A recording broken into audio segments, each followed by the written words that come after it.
నమస్తే, welcome to Telugu రాజ్యం. ఈరోజు మనతో పాటు ఉన్నారు సీనియర్ జర్నలిస్ట్ భరద్వాజ్ గారు. వారితో మాట్లాడేద్దాం. సార్ నమస్తే. నమస్తే అండి. సార్, గాన కోకిల, నైటింగేల్ ఆఫ్ సౌత్ ఇండియా అని సినీ ప్రేక్షకులు అలాగే ఆవిడ అభిమానులు ముద్దుగా పిలుచుకుంటారు అభిమానంతో. ఎస్ జానకి గారు 88 ఏళ్ల వయసులో ఆవిడ కాలం చేశారు. నిన్న ఈ ప్రపంచాన్ని విడిచి వెళ్ళిపోయారు. సో 6 దశాబ్దాల సుదీర్ఘ కెరీర్లో 50,000కు పైగా 16 భాషల్లో 50,000కు పైగా పాటలు పాడారని చెప్తున్నారు.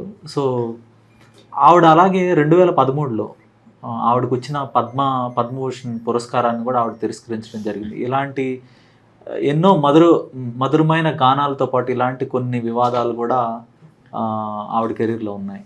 సో వివాదం ఏం కాదండి అది. అంటే ఆవిడకి పద్మభూషణ్ అది ప్రకటించింది ప్రభుత్వం. అయితే ఆవిడ నాకు ఇది కాదు అంటే మీరు నన్ను స్కేల్ చేసిన పద్ధతిని నేను అంగీకరించటం లేదు అని చెప్పడం అనేది అది ఆత్మవిశ్వాసం, ఆత్మగౌరవం దానికి సంబంధించిన వ్యవహారం తప్ప ఆవిడ ఎవరినూ కించపరచాలి అనే ఉద్దేశంతో ఆవిడ కాదు అనలేదు. అంటే ఇక్కడ మీరేమంటారు లేకపోతే ప్రభుత్వం ఏమంటారు ఈ గొడవ కాదు ఆవిడ మీద ఆవిడకు ఒక అంచనా ఉంది. ఆ అంచనాకి తగ్గ పద్ధతిలో అవతల వాళ్ళ స్కేలింగ్ లేదు. అందుకు ఆవిడ నువ్వు చెప్పారు అంతే. అంతకుమించి వివాదం ఏం లేదు దాంట్లో వివాదం ఏం లేదు. బట్ ఇలాంటి ఇన్సిడెంట్స్ కూడా జరిగాయని చెప్పేది నా ప్రయత్నం. ఏదేమైనప్పటికీ ఎన్నో మధురమైన పాటలు ఆవిడ స్వరం కానీ సినీ ప్రేక్షకులను ఉర్రూతలొగించింది 6 దశాబ్దాల పాటు. సో ఆవిడ గురించి చెప్పాలంటే ఆవిడ జీవిత విశేషాలు కానీ ఏం చెప్తారు? అంటే జానకి ఆవిడ అసలు ఏ విధంగానూ పోల్చటానికి సాధ్యం కానటువంటి గాయన ఆవిడ. అంటే చాలామంది మామూలుగా ఇచ్చిన పాట వారు చెప్పిన పద్ధతుల్లో పాడేసి వెళ్ళిపోతారు. కానీ ఈవిడ ఆ పాట ఓన్ చేసుకుని పాడే విధానంలో ఆవిడ కంట్రిబ్యూషన్ చాలా ఉంటుంది ఆ పాటకు సంబంధించి. ఉదాహరణగా ఆవిడ మురిపించే మూవలు అనే సినిమాలో చాలా క్లిష్టమైన పాట పాడారు, నీలీలా పాడేదో దేవా అని. సుబ్బయ్య నాయుడు గారు మ్యూజిక్ డైరెక్టర్ ఆ సినిమాకి. ఆయన నాదస్వరంతో పోటీ పడేటువంటి ఒక పాటని చేయాల్సి వచ్చింది ఆ సినిమా కోసం. అది తమిళ్లో వచ్చి తర్వాత తెలుగులో డబ్ అయింది. జమినీ గణేషన్, సావిత్రి నటించారు. ఆ పాట ఎవరు పాడతారు, ఎవరితో పాడించవచ్చు అనేది ఆయనకు ఒక సమస్య మొదలైనప్పుడు పీలీల గారు చెప్పారు. ఆయన మీరు అనుకుంటున్న పద్ధతిలో నాదస్వరంతో ప్యారలల్గా నడుస్తూ పాట పాడటం అనేది ఆ ఫీట్ చేయగలిగిన సింగర్ జానకి. కాబట్టి మీరు ఆవిడ్ని అప్రోచ్ అవ్వడం బెటరు అని పీలీల గారు చెప్పారు. చెప్పిన తర్వాత ఆయన పిలిచి ఆయన పాట నేర్పించాడు ఆవిడకి, జానకి గారికి. ఆవిడ నేర్చుకుంటూ ఆయన చెప్పిన పద్ధతిలో అంటే స్వరం పాడమనేది ఆయన చెప్పింది. స్వరం రాసుకుని స్వరం పాడవలేను అని. కానీ మొత్తం పాటంతా స్వరంలోనే వెడితే కష్టం, మధ్యలో ఆలాపనల మీదుగా వెడితే ఆ ఎమోషన్ క్యారీ అవుతుంది అని ఆవిడ నెమ్మదిగా ఆయనకు అర్థం చేయించారు. ఆయన ఒకసారి పాడించుకుని విని నిజమే నువ్వు చెప్పింది కాబట్టి అదే పద్ధతిలో వెడదామని అలాగే రికార్డ్ చేశాడు. ఆ పాట అలా రికార్డ్ చేయటం వలన దానికి ఒక అందం వచ్చింది. అప్పటికి నిజానికి ఆవిడ అంత ఇన్ఫ్లుయెన్స్ చేసే పరిస్థితి కాదు. అయినప్పటికీ తన అభిప్రాయాన్ని చెప్పడం, అలాగే వేదిక మీద ఆవిడ పెద్దగా భయపడటం ఇలాంటివి ఏం లేవు. చిన్నప్పటి నుంచి అంటే ఆవిడ స్వతహాగానే ఆవిడ పుట్టడమే సింగర్గా పుట్టింది. ఆవిడ ఎవరి దగ్గర క్లాసికల్లో మరొకటో నేర్చుకోలేదు. ఆవిడ పాట వింటూ పాట పాడుతూ అలా పాటతో పాటు పెరిగింది ఆవిడ. వాళ్ళ తండ్రి గారు ఆయుర్వేదం వైద్యులు. ఆయన రేపల్ల దగ్గర ఊరు వాళ్ళది, గుంటూరు జిల్లా, పాత గుంటూరు జిల్లా. అంటే చాలా మంది ఆవిడది చెన్నై అని అనుకుంటారు, ఎందుకంటే ఆవిడ ఇక్కడ చెన్నైలో ఉండటం. ఆవిడది గుంటూరు జిల్లా రేపల్ల దగ్గర గ్రామం. అయితే ఆయన తన వైద్యం పని మీద చాలా ఊళ్ళోకి షిఫ్ట్ అయ్యాడు. అక్కడి నుంచి సిస్లా శ్రీరామూర్తి గారు ఆయన. అక్కడి నుంచి ఆయన కొంతకాలం తెలంగాణలో ఉన్నాడు, సిరిసిల్లలో కొంతకాలం ఉన్నాడు ఆయన. ఓకే. అంటే వైద్యం కోసం పిలిస్తే అక్కడ ఉండి కొంతకాలం ఆ సర్వీస్ చేసి అక్కడి నుంచి మళ్ళీ ఇంకోటి చోటకి షిఫ్ట్ అవటం అలా ఉండేది ఆ రోజుల్లో. అలా సిరిసిల్లాలో కొంతకాలం ఉన్నాడు ఆయన. అలా తెలంగాణ ఫోక్ దీనికి సంబంధించిన వ్యవహారాలు కూడా ఆవిడకి తెలుసు. వాళ్ళు మొత్తం 9 మంది సంతానం ఆయనకి. అందులో 6 ఆడపిల్లలు, ఈవిడ 4వ అమ్మాయి. అయితే ఈవిడకి వచ్చేసరికి మిగిలిన వాళ్ళందరూ చదువుల్లో చాలా విద్వత్తు ఉన్నవారు. ఈవిడకి చదువు మీద కంటే కూడా పాటల మీద ఇంట్రెస్ట్, సినిమా పాటల మీద. ఓకే. లతా మంగేష్కర్ గారి పాటలు ఇవన్నీ విని రేడియోలో విని యథాతథంగా ఆవిడ పాడేస్తూ ఉండేవారు. దాని భావం ఏమిటి అనేది తెలుసుకుని తను ఓన్గా స్టడీ చేసి ఏమిటి ఆ భావం, ఆ ఎమోషన్, ఎందుకు ఆవిడ అలా పాడారు, ఇవన్నీ తనే రీసెర్చ్ చేసుకుని దాన్ని తన పద్ధతిలోకి అడాప్ట్ చేసుకుని దాన్ని ఎన్హాన్స్ చేస్తూ పాడేది ఆవిడ. ఇది చూసి ఇంట్లో వాళ్ళు, చుట్టుపక్కల వాళ్ళకి చాలా ఇంట్రెస్టింగ్గా అనిపించి వీళ్ళు రాజమండ్రిలో ఉన్నప్పుడు ఆవిడ్ని ఒక మ్యూజిక్ టీచర్ దగ్గర పెట్టారు. కానీ ఆవిడ ఆ సిస్టంలోకి అడాప్ట్ కాల. ఒక 1 ఇయర్ మాత్రం ఆవిడ వెళ్ళి నేర్చుకునే ప్రయత్నం చేశారు. కానీ ఆవిడ తన పద్ధతిలో తను డిజైన్ చేసుకునేది. అంతే తప్ప ఒక ఫార్ములా తెలుసుకుని ఆ ఫార్ములాలో వెళ్ళాలి అని అనుకోలేదు. అందుకని ఆవిడ ప్రత్యేకం. మిగిలిన వాళ్ళందరూ ఎక్కడో చోట నేర్చుకుని ఆకలింపు చేసుకుని తర్వాత తమదైనటువంటి పద్ధతుల్ని అడాప్ట్ చేస్తూ నడిచారు. ఈవిడ అలా కాదు. ఈవిడ పుట్టడమే మ్యూజిక్గానే పుట్టింది ఆవిడ, జానకి గారు. అందుకని చాలా ప్రకృతి సిద్ధంగానే ఉంటుంది ఆవిడ పాట పాడే పద్ధతి. ఇవన్నీ సాహిత్యాన్ని ఆవిడ చూసే పద్ధతి, తూచే పద్ధతి. చాలా పాటలు నిజానికి రైటర్ రాసినటువంటి టోన్కి న్యాయం చేస్తుంది ఆవిడ. ఉదాహరణకి తొలికోడి కూసుంది అనే సినిమాలో ఆత్రేయ గారు అందమైన లోకముంది, రంగురంగులు ఉంటాయని అందరూ అంటుంటారు, రామరామ అంత అందమైంది కానే కాదు చెల్లెమ్మ అని ఒక పాట రాశాడు. డబ్బు పుట్టి మనిషి చచ్చాడమ్మా, పేదవాడు నాడై పుట్టాడమ్మా, ఇలా నడుస్తుంది పాట. ఆవిడ సాహిత్యాన్ని ఆకలింపు చేసుకుని పాడిన పద్ధతి. అలా చాలా పాటలు, ఆకలి రాజ్యంలో కన్నె పిల్లవని అని ఆ పాట ఆయన ఈవిడ తత్కారం ఇస్తూ ఉంటుంది, ఆయన సాహిత్యం చెప్తూ ఉంటాడు. అలా ఆ పాటలో కూడా అంటే ఆవిడ ఏ ఏజ్ వాళ్ళకి పాడుతున్నారో, అంటే తెర మీద క్యారెక్టర్ ఏజ్ ఏమిటో తెలుసుకుని ఆ ఏజ్ తాలూకా ఎమోషన్స్ అన్నిటినీ తను స్టడీ చేసి దానిలో పలికించటం. అలా ఆవిడ మౌనగీతం అనే సినిమా, అందులో ఒక పాట, అది యాక్చువల్గా ఒక 16 సంవత్సరాల యువకుడి పాడాల్సినటువంటి పాట. అది ఎలా అనేది ఇళయరాజా గారు చూసుకుంటున్నాడు, ఎవరితో పాడిస్తే బాగుంటుంది అని. ఈవిడ నేను పాడతాను అని ఆ 16 సంవత్సరాలు ఎవరైతే ఆ క్యారెక్టర్ చేస్తున్నాడో అతని వాయిస్ ఇలా ఉంటుంది అంటే అప్పటికి కరెక్ట్గా కొంచెం ఫిమేల్ దీనిలో నుంచి మేల్ వాయిస్కి చేంజ్ అయ్యేటువంటి దశ అది. ఆ దశలో ఆ సంధి కాలంలో గొంతు ఎలా ఉంటుందో దాన్ని పట్టుకుని ఆవిడ పాడింది ఆ పాట. అది తెలుగులో వచ్చినప్పుడు జేవి రాఘవులు ఆయన చేశాడు దానికి మ్యూజిక్.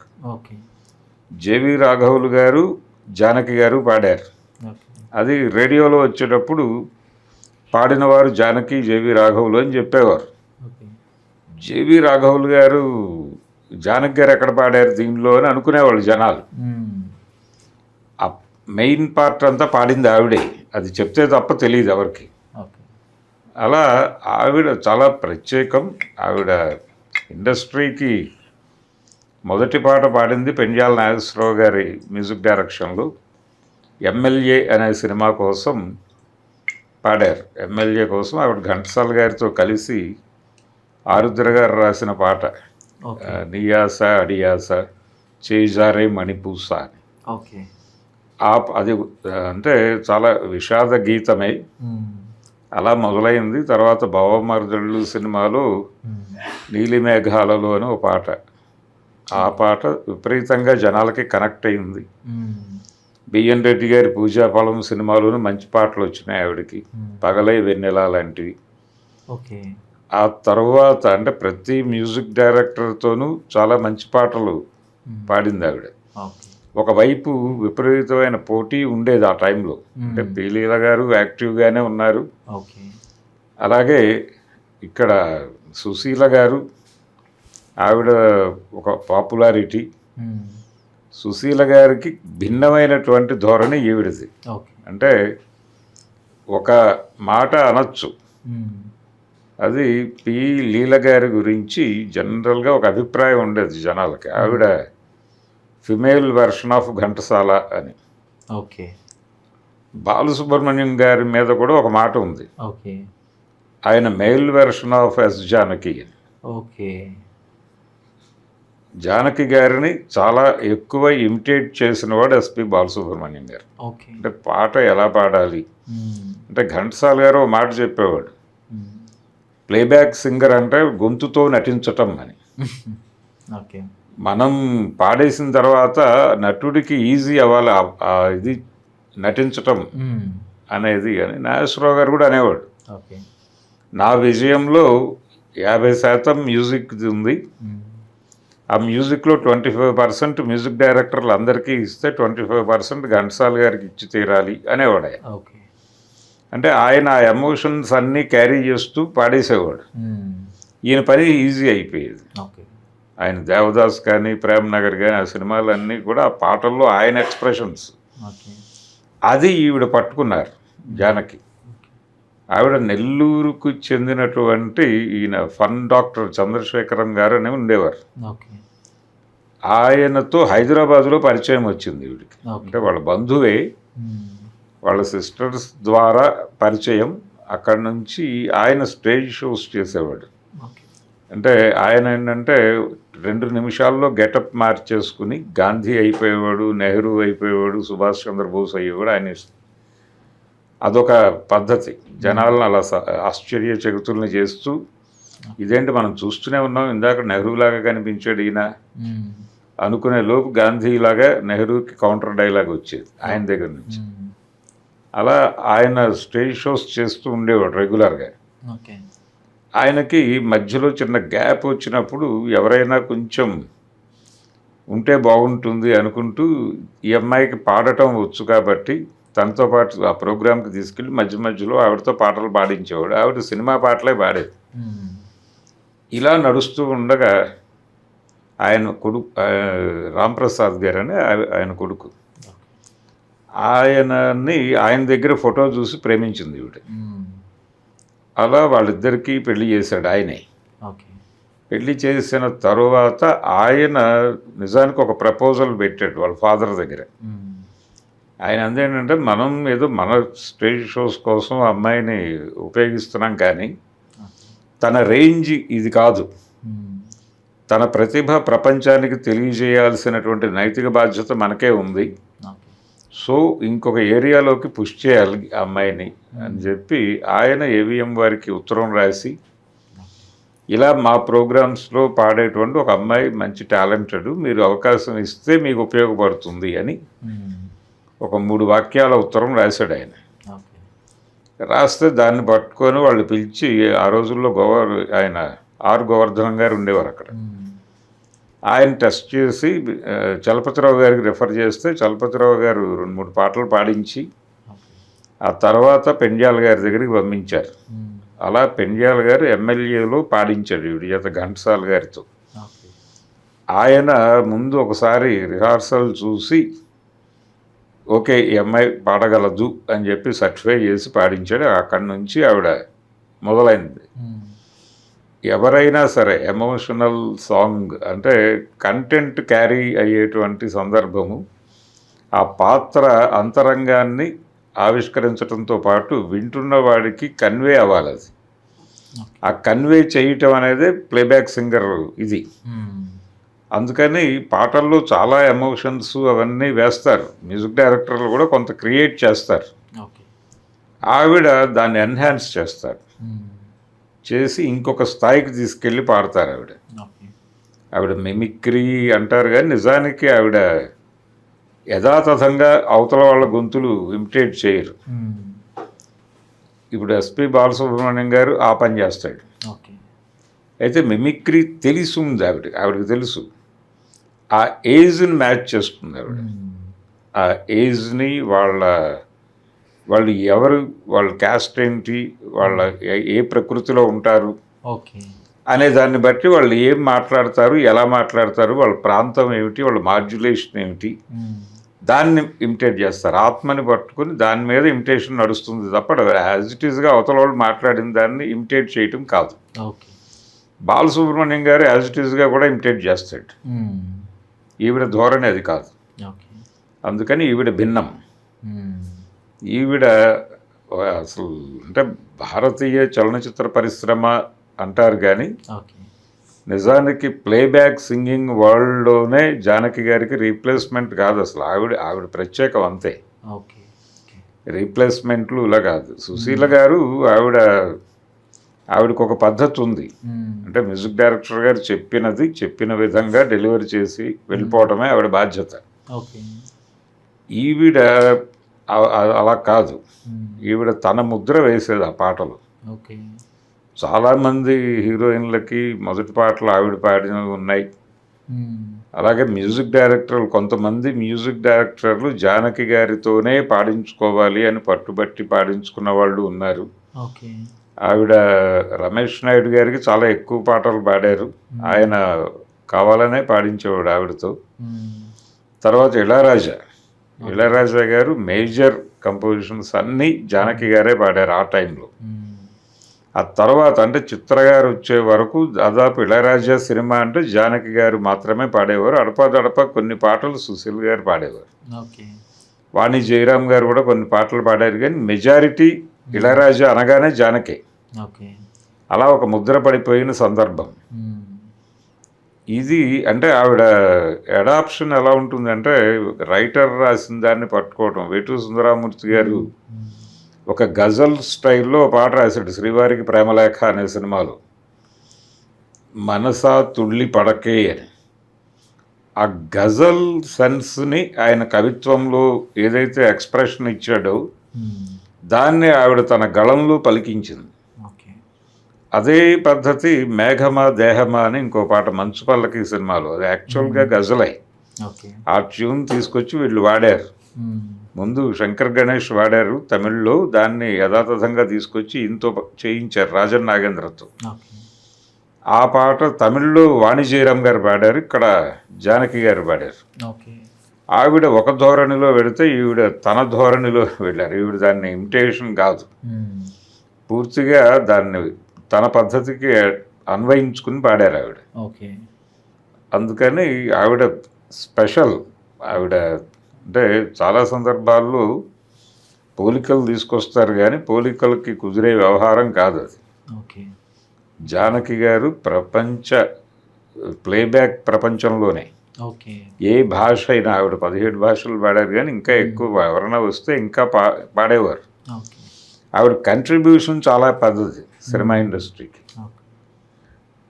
అంత కంట్రిబ్యూట్ చేసినటువంటి ఆవిడకి ఇవ్వదగిన, అంటే ఆవిడ పర్సనల్గా తనేమిటో తన కంట్రిబ్యూషన్ ఏమిటో ఆవిడకి తెలుసు.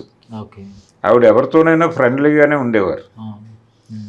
ఆవిడకి ప్రౌడ్ లేదు. ఎవరైనా వెళ్ళి పలకరించి బలానా పాట మీరు బాగా పాడారండి అంటే ఆవిడ ఆ అభినందనని స్వీకరించే పద్ధతి చాలా హుందాగా ఉండేది. అలాగే ఆవిడ అడాప్షన్ జాకీ అనే సినిమాలో బాలసుబ్రహ్మణ్యం గారు మ్యూజిక్ డైరెక్టర్. దానిలో అలా మండి పడకే జాబిలి అని ఒక పాట ఉంటుంది. ఆ పాటలో ఇదేమేమో బహుశా అని రాశాడు ఆయన. అది మామూలుగా పాడేస్తారు ఎవరైనా, కానీ ఆవిడకి ఆ సెన్స్ తెలుసు. అందుకని ఇదేనేమో అని చిన్న గ్యాప్ ఇచ్చి బహుశా అని విడిగా అంటారు ఆవిడ. ఆ అనటం వలన ఏదైతే ఆ క్యారెక్టర్ ఫీల్ అవుతుందో ఆ క్యారెక్టర్ ఫీలింగ్ని ఆవిడ జనాలకు కనెక్ట్ చేసింది. ఇది ఆవిడ టాలెంట్. ఆవిడ ఒకే ఒక్క సినిమాకి సంగీత దర్శకత్వం వహించారు. మౌన పోరాటం అనే సినిమా రామోజీరావు గారి ఉషా కిరణ్ బ్యానర్లో వచ్చిన సినిమా. ఆయన అడిగి చేయించుకున్నారు. ఓకే. అయితే ఆవిడ రీ రికార్డింగు ఆ వ్యవహారాలు ఏవి పెట్టుకోలేదు. జస్ట్ సందర్భాల సారం కొంత ఆ ట్యూన్స్ ఇచ్చారు. అయితే ఎగ్జిక్యూషన్ అంతా ఎస్పి బాలసుబ్రహ్మణ్యం గారు చేశాడు. ఓకే. ఆయన చేస్తాను అని హామీ ఇచ్చిన తర్వాత ఈవిడ కమిట్ అయ్యారు వాళ్ళకి. ఆ ఒక్క సినిమా మాత్రమే ఆవిడ మ్యూజిక్ డైరెక్టరు. విడిగా ఆల్బమ్స్ అలాంటివి చేసినప్పుడు ఆవిడ అడ్వైజ్ చేసి మ్యూజిక్ డైరెక్టర్లకి ఈ పాట ఇలా ఉంటే బాగుంటుంది అని చెప్పటం. అలా అంటే ఎంఎస్ విశ్వనాథన్ గారు వీళ్ళందరితోనూ ఆవిడ ప్రయాణం ఉంది. అలా సుబ్బయ్య నాయుడు గారు, ఎంఎస్ విశ్వనాథన్, ఇళయరాజా, మహాదేవన్, చక్రవర్తి గారు, చలపతిరావు గారు, పెండ్యాల నాగేశ్వరరావు గారు, రాజేశ్వరరావు గారు, వీళ్ళందరితోనూ ట్రావెల్ అయినటువంటి ఒక అరుదైన గాయని ఆవిడ. ధన్యవాదాలు సార్. Thank you.